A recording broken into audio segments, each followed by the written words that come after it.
ఇప్పుడు ఇందాక చెప్పారు మీరు ఎవరన్నా హీరోని కానీ ఎవరన్నా వ్యక్తిని కానీ మోసం చేశారంటే రవితేజ అని చెప్పారు. అలా మిమ్మల్ని ఎవరన్నా మోసం చేశారా ఇప్పటివరకు?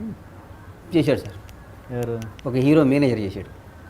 ఓకే, ఎట్లా ఎట్లా ఇక మోసం చేశాడు అంతే, మోసపోయాను. చెప్పండి, ఫ్రాంక్లీగా చెప్తా అన్నారు. మళ్ళీ ఫ్రాంక్లీ అంటే ఇక మోసం చేశాడు అంతే, మోసం అంటే మోసం చేశాడు, ఫ్రాంక్లీగా చెప్తున్నా.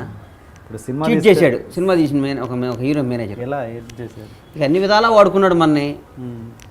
ఆ రోజు మన అవసరం, మోసపోతున్నాం అని తెలిసి కూడా మోసపోయాను. అది గొప్ప ఆర్ట్. అది నాకు తెలిసి నేను మోసపోతున్నాను తెలిసి కూడా మోసపోయాను ఆ హీరో చేత.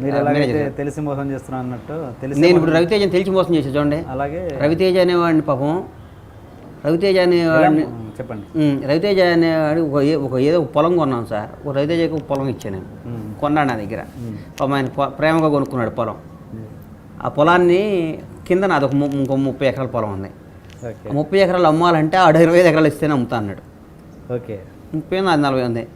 అప్పుడు రవితేజ దగ్గర పోయి అబద్ధం చెప్పి, అన్న నీదేదో గవర్నమెంట్ వాళ్ళు అక్విజిషన్ చేస్తున్నారు అమ్మేద్దామని.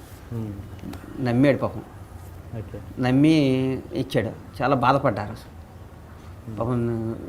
వీడు చాలా మంచివాడే, రవితేజ సినిమా తీసి 5 కోట్ల డబ్బులు మిగిలినాయి మనకి, అయినా మోసం చేస్తున్నానే అని ఫీల్ అయ్యా. కానీ ఏదో ఒక రోజు ఆ రుణం తీర్చేసుకుంటారు రవితేజ. ఇదేనా మీరు చేసిన మోసం? అది మోసమే కదా సార్. అది మోసం కాదు. అది ఏంటి ఆయన రియాక్షన్ ఏంటి దానికి చెప్పంగానే? ఆయనకి ఈ తర్వాత తెలుసు అన్న నేను మోసం చేశాను నిన్ను అని చెప్పా. సారీ చెప్పా. గొప్పవాడు కాబట్టి నాకు తెలుసురా అన్నాడు అంతే.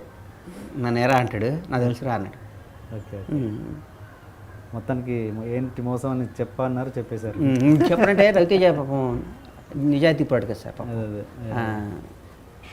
ఆయనతో ఉన్న మీకు రిలేషన్ ఏంటి? ఆయన క్యారెక్టర్ గురించి ఆయన మీ రిలేషన్ చెప్పండి. అంటే కష్టపడి పైకి వచ్చిన 100% చిరంజీవి తర్వాత 100% ఈ రోజుకి కూడా డబ్బు విలువ తెలుసు నాకు. డబ్బుని ఇష్టపడేవాళ్ళు అంటే నాకు మోజు సార్ బాగా.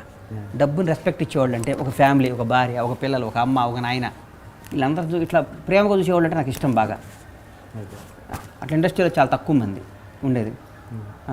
ఒక ఫ్యామిలీ అంటే ఒక రవితేజ కది విపరీతంగా ఉంటాయి. వాళ్ళ అమ్మ నాన్నని, వాళ్ళ ఫ్యామిలీని బాగా చూస్తాడు. మేము ఆర్భాటాలు పోం సార్. మేము ఇన్ని చేసినా మేము ఆర్భాటాలు పోయి మా ఫ్యామిలీని బయటకు తీసి అట్లా చెయ్యం. మా స్టైల్ అది, బేసిక్గా మా స్టైల్ అది. మేము ఎక్కడికి మా ఫ్యామిలీతో మేము బయటికి రాం. ఓకే, మా పక్కా పల్లెటూరు కల్చర్ మాది. ఇంకా అంటే అలా వెళ్ళే వాళ్ళు తప్పనా మీ ఉద్దేశం? తప్పని నేను అన్ను, మాకు అలవాటు రాలా ఇంకా. ఓకే, నేను తప్పని నేను ఎందుకంటా సార్, మేము అంత పెరగలేదు అనుకుంటా నేను. ఓకే, మాది ఇంకా అంత స్థాయి కాదేమో అని ఫీల్ అవుతాను నేను. నేను ఒకటి తప్పు ఒప్పులు చెప్తాను నేనే ఉంటాను సార్. బండ్ల గణేష్ మా వాళ్ళు అడిగితే అది రవితేజ వే ఆఫ్ లివింగ్. అదే భద్రత. రవితేజ ఏవి స్కూటర్ మీద మోటార్ సైకిల్ మీద తిరిగే రవితేజ దగ్గర నుంచి ఇలా బెంజి కార్లో తిరిగే రవితేజ దాకా, ఇలా 100 కోట్లకు అధిపతి అయిన రవితేజ దాకా నాకు తెలుసు. ఇద్దరం కలిసి ఒక మెస్లో భోజనం చేసిన రవితేజ దగ్గర నుంచి నాకు తెలుసు. ఒక మంచి ఇన్సిడెంట్ని షేర్ చేసుకోండి మీ ఇద్దరు. ముందు నుంచి మాకు చిన్న చిన్న వేషాలు వేసేటప్పుడు మనసు ఇచ్చి చూడు, మనసులో మాట, సింధూరం సినిమాలో కూడా నేను 4 రోజుల పోయి తర్వాత వచ్చాను అనుకో షూటింగ్కి వెళ్ళి. ఎన్ని తెలుసు నాకు. ఎందుకు వచ్చారు?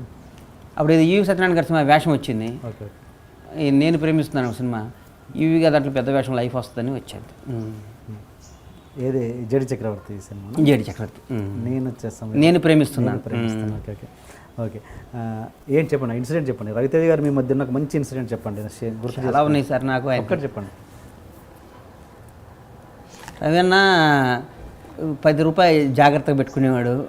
ఇన్సిడెంట్ 10 చాలా ఇక బ్రదర్స్లా కలిసి తిరిగేవాళ్ళం కదా, కొంచెం బాగుండేవాళ్ళం. నాకు పాపం ఎల్లంగానే పవన్ కళ్యాణ్ గారు ఈ ప్రొడ్యూసర్ చేసినాక అప్పుడు ప్రజారాజ్యం ఎలక్షన్స్ వస్తే రవితేజ గ్యాప్ ఉంది పోయి నేను ఎలకంగాలి ఇమ్మీడియట్గా 2-3 సినిమాలు పక్కన పెట్టి నాకు సినిమా ఇచ్చాడు. ఆ సినిమా జస్ట్ యావరేజ్ అయినా నాకు 5 కోట్లు మిగిలినాయి. 110 రోజులు సినిమా రిలీజ్ చేశా. ఆంజనేయులు. పాపం మా డైరెక్టర్ కానీ కిక్ అనిపించింది. అది అమ్మ సినిమా అంటే ఈజీ అనిపించింది నాకు.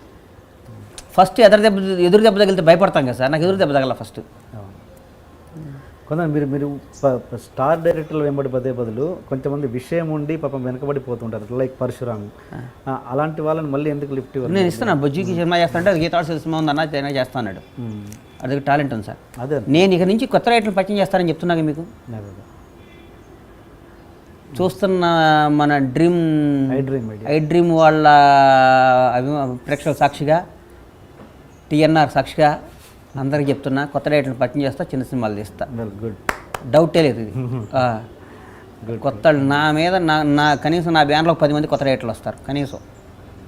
10 మంది కొత్త డైరెక్టర్లు లైఫ్ ఇస్తాను నేను. కొత్త వాళ్ళని డిజాస్టర్ సినిమాలు తీసిన వాళ్ళు కూడా మంచి కథ తీస్తే సినిమా చేస్తా. ఫిక్స్ అయిపోయా.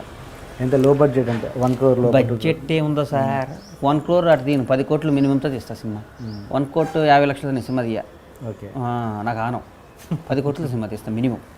కొత్త వాళ్ళతో అది వర్కౌట్ కాదుగా. వర్కౌట్ రిలీజ్ అయినా చేస్తా. ఓకే సార్ నేను సినిమా చేస్తే ఆడియో ఫంక్షన్ నుంచి సినిమాని పైకి ఎట్లా లేపాలి నాకు బాగా తెలుసు సార్. ఓకే, నాకున్న టాలెంట్ అది. వన్స్ ఆడియో ఫంక్షన్ స్టార్ట్ అయినాక సినిమాని ఎట్లా పైకి తీసుకెళ్ళాలో నాకు బాగా తెలుసు. నా సినిమాని ఓపెనింగ్ సెట్ తెచ్చుకోవాలి నాకు బాగా తెలుసు. ఓకే.